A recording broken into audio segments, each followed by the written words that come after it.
Welcome to the Leaders of Transformation podcast, the #1 show for business leaders and entrepreneurs passionate about uplifting others and making a greater impact in the world. Now, here's your host, transformational coach, speaker, and business advisor, Nicole Jansen.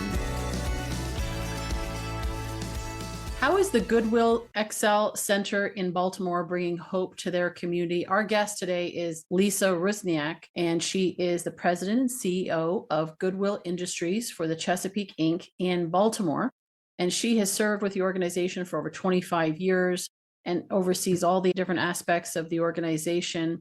And today we're going to discuss their adult education initiative, as well as some of the transformative projects that they have developing, including one that is actually going to create 100% circularity. So we're really excited to learn more about what they're doing, and hopefully that'll inspire you who is listening, maybe somebody in your community, to do the same kind of thing there. So Lisa, welcome to the Leaders of Transformation. We're glad to have you here. Thank you for having me on. It's a pleasure.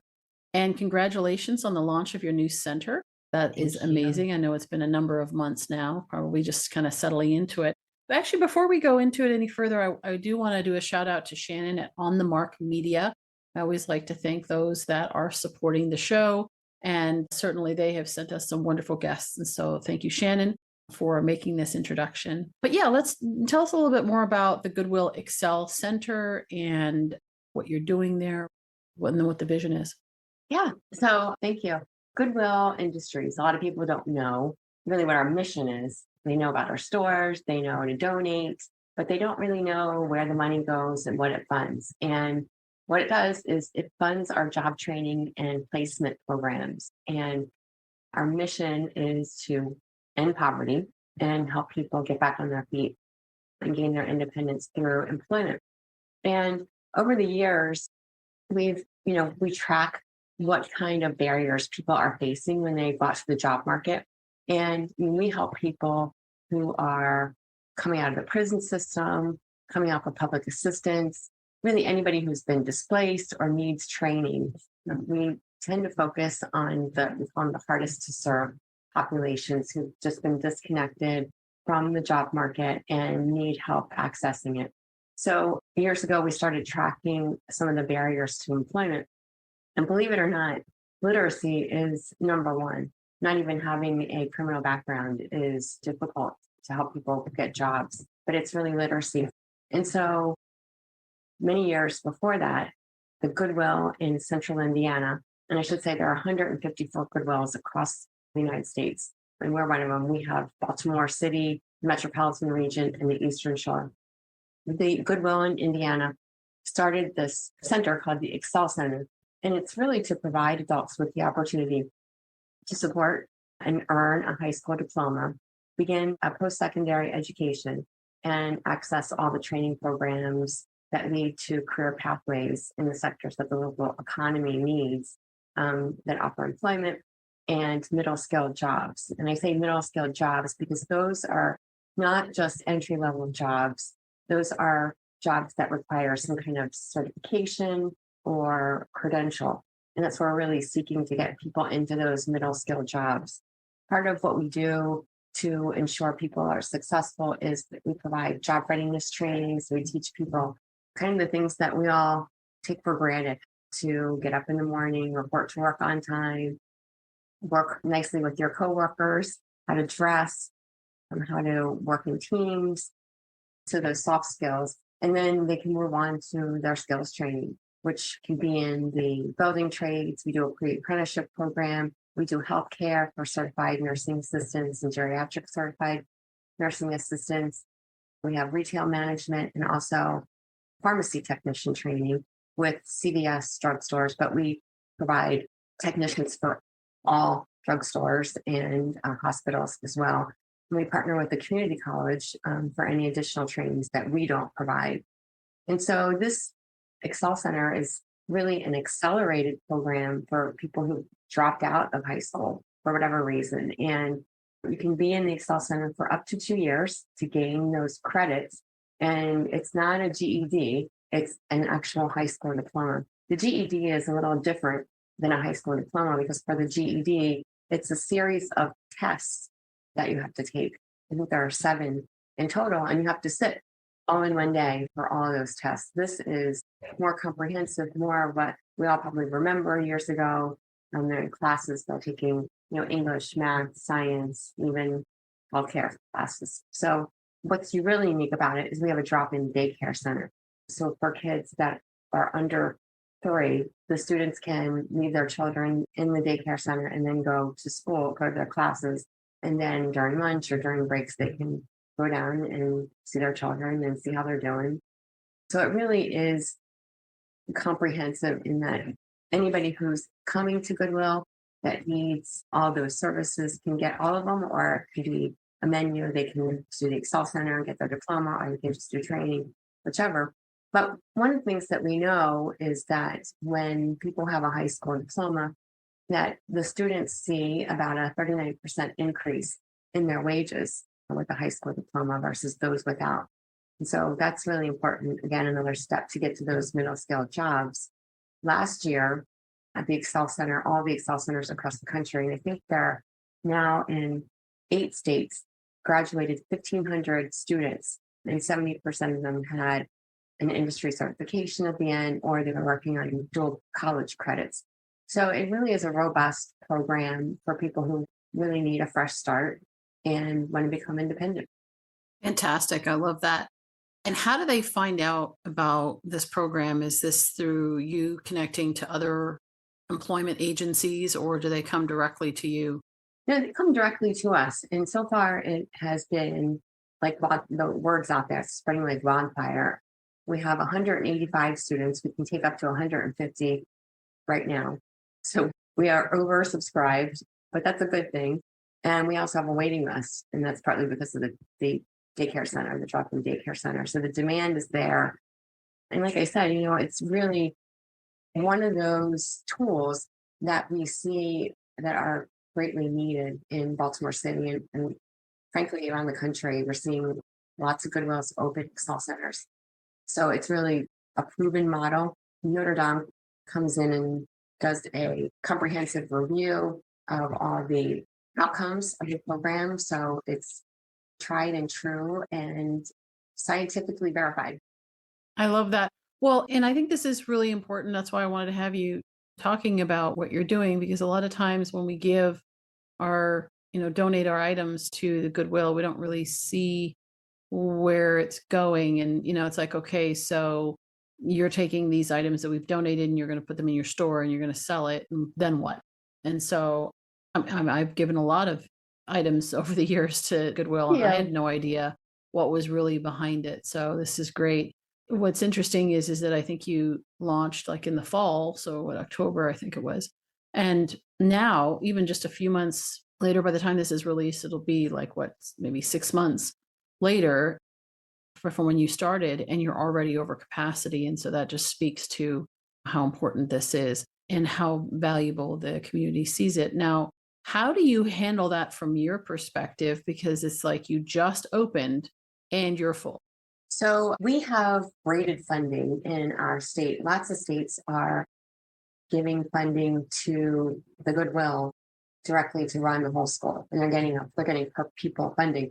We are not. Our state doesn't operate that way. So we are cobbling money from different sources. We have a federal earmark. We do get some money from our state, not much, not enough.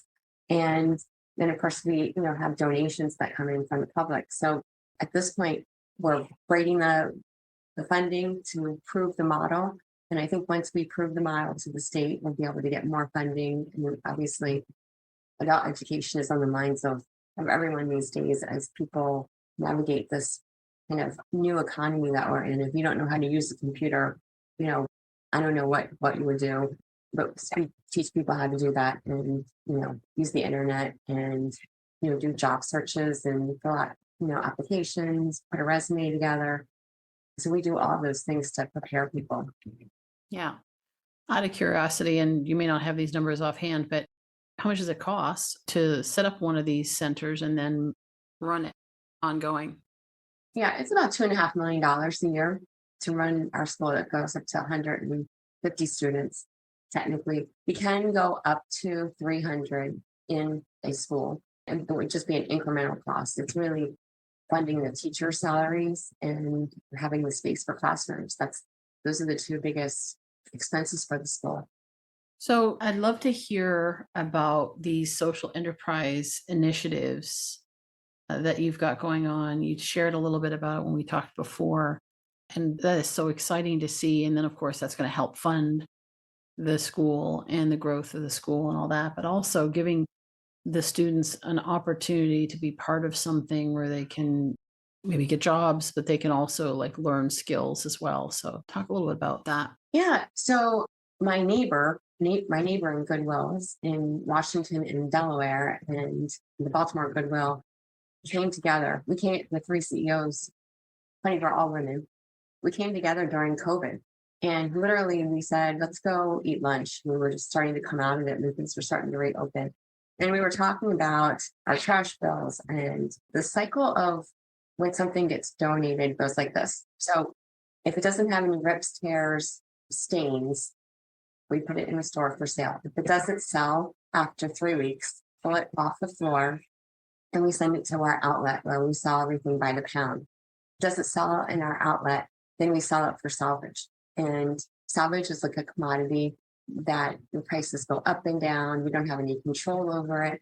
A lot of our salvage is shipped overseas, and we just don't know where it ends up. We see a lot of the National Geographic pictures where there's tons of donations, in the Indian Ocean, or you see people in Africa wearing Nike shirts that likely came from a Goodwill. And so we were talking over lunch and we said, we have to do something about salvage, because it's, the fact that we can't tell the whole circularity story, and bothered us. And so we started talking about, in our trash, we started talking about what can we do to redirect our trash and repurpose our salvage. And so we hired a consultant, and we basically went through our salvage and we categorized what the heaviest and bulkiest items were. And they were glass and plastic.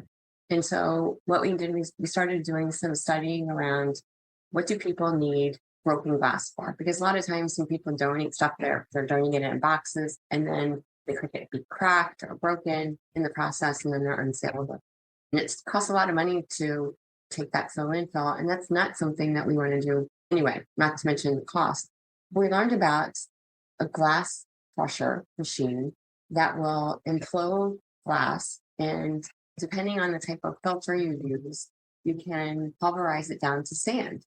And so there's a huge demand for sand for the remanufacture of glass, for building highways, for all the beaches, whether it's been beach erosion, all kinds of things, sandblasting, and even, decorative people use sand in aquariums and all kinds of stuff. So that's the first one. We're going to be taking glass from all three Goodwills that we have that would otherwise go in the trash, and we're going to pulverize it and turn it into sand.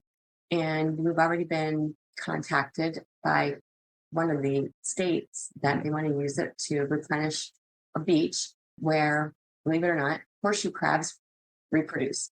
And so we're saving. So we have all kind of altruistic goals with this project. So this is not firm just yet. They're testing our sand to make sure it's okay, but it's not contaminated, because didn't have mayonnaise in it. It's all clean glass, that people use, glasses and all that kind of stuff.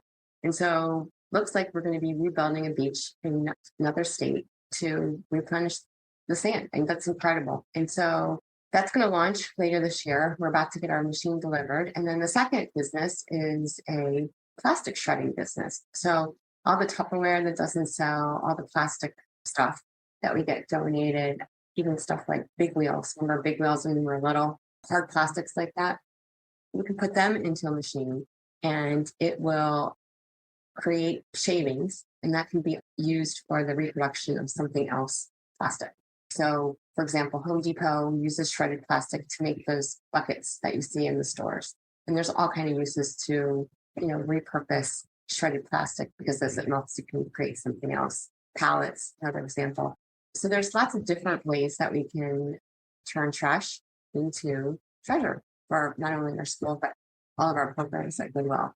And lastly, we're starting to talk about textile recycling. And I don't know if you've noticed this, but in the stores lately, there's lots of clothing, tennis shoes that is, has a tag on it. This was made from, 1800 plastic bottles or whatever. And even clothing has a lot of, believe it or not, plastic and other kind of textiles with plastic in it. And so, we think that we can ultimately break down our clothing that doesn't sell in the outlets or for salvage or excuse me, or in the store or in outlets. And we can break it down by whether it's cotton, polyester, a blend, and then there are manufacturers that are now being required, at least in California and potentially New York. And I foresee that there will be a wave across the country that manufacturers of clothing in the United States will have to use a certain portion of recycled material in their manufacturing process. So all these things are doing better for our environment and also going to earn goodwill revenue that can be used to fund our programs and help even more people in our community get jobs and gain employment. Yeah, that's fascinating. You think about like all the talk about recycling plastic or recycling whatever the materials, and here you've figured out a quote unquote simple way, but like getting a machine that actually breaks it down or shreds it and use it as something else. That is fascinating. And I'm sure can be also, it's very rewarding. Like you talked about the altruistic motives behind it. Even the people that that you're helping to be educated, there's opportunity that is going to come out of that for them as well and seeing what's possible. So this show is all about transformation. We love to explore how people are creating transformation in the world and their communities and the way that they're doing things. And so transforming lives, transforming the way we see ourselves, others in the world around us. And so it really fits right into that. Now, as a leader of this organization, and you've been doing it a long time, what are some of the biggest challenges that you face in running this type of organization and even getting the funding and getting the support that you need, even though it's like it makes sense, but that just because it makes sense doesn't mean it's easy to get the support that you need. Yeah, I think what keeps me up at night will probably bore most people, but I think cybercrime is a very real threat that worries me because we have an e-commerce site. I didn't even talk about it, but we have been on a site called shopgoodwill.com for several years, and we're selling items on an auction platform just like eBay. And it's a big business. And for us, it was new. It was a big leap for us when we started it. Gosh, it was like 5 years ago now. But, cybercrime is a real threat to the organization. We are a $60 million organization with, 750 employees. So we have to make sure that all of our systems are tight. And then probably the second thing that keeps me up at night is just government regulation. It's, I guess, as from a nonprofit standpoint, I guess people don't see us as a business, but we operate just like any other business, any for-profit business. And so we have real challenges, especially with minimum wage that keeps climbing. It makes it very, very difficult to run an operation when the wages keep going up. And the only way in our business that you can, yes, eradicate that escalating cost is by, selling more stuff or raising prices. And so, we don't want to raise prices because we do provide goods at a reasonable price for people, so our alternative is to open new stores, and that's really expensive. So it's really a trade of balancing all these environmental threats around us constantly. The economy is right now doing well, depending on where you sit. The economists say that the consumer is keeping the economy alive, which we have seen in our stores. But inflation also is a huge influence on shopper behavior and donor behavior in particular, because when times get tough, people hang on to their items longer. So the donation supply slows down. And donations are really our lifeblood. Without donations, can't sell stuff, can't earn money for the mission.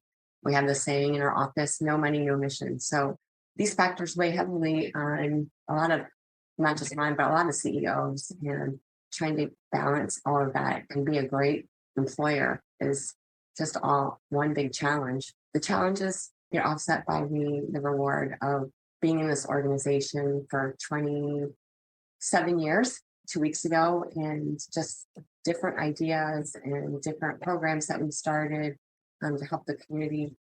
And seeing our graduates, it's just incredible when you see a graduate who brings their children to their graduation, their parents, their family members, and they come up and get their certificate.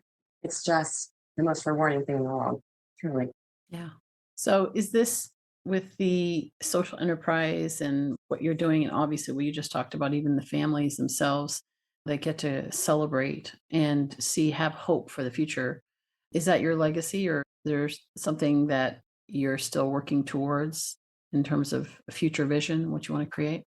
The Excel Center is my legacy. Oh, it's Yeah. probably the proudest moment in my career ever. And that is when I retire someday. I don't know when at this point, but when I retire, that's going to be, what I leave for our community. It's my baby. I've been working on this for almost 10 years.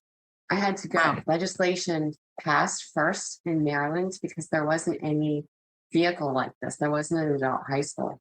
There were remedial programs, but remedial programs very different. They don't have class schedules. They're not rigid. They're voluntary, run by volunteers.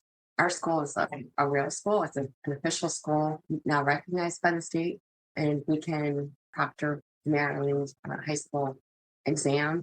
And so, I think our future is going to be more Excel centers because our city is in great need.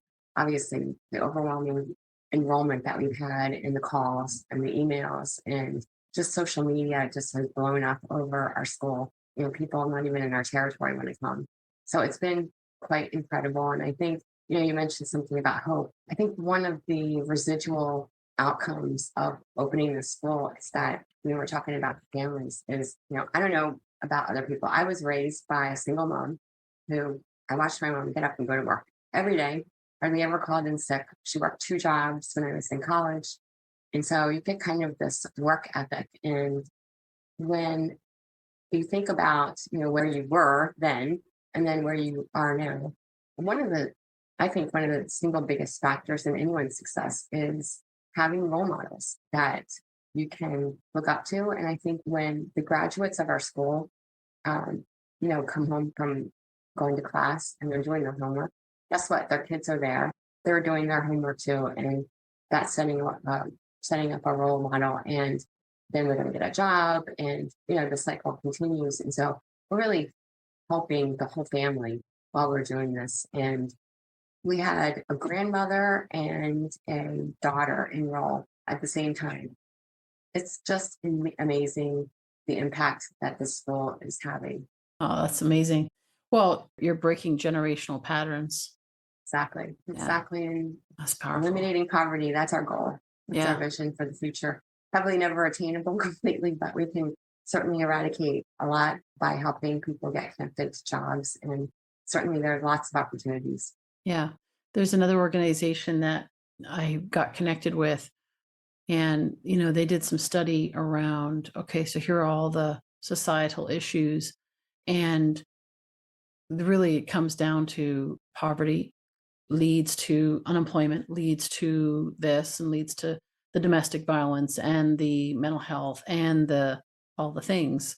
And so it's part of their focus is on eliminating unemployment for those that want to work. I get it. Some don't want to work, and that's different. But for those that do want to work, but then again, like if they don't have the education, what's underneath that issue is they don't have the literacy, like you mentioned in the beginning, Exactly. don't have the skills to get the job so that they can actually make the money to be able to get themselves out of there. So you really are working at the root cause. That's awesome.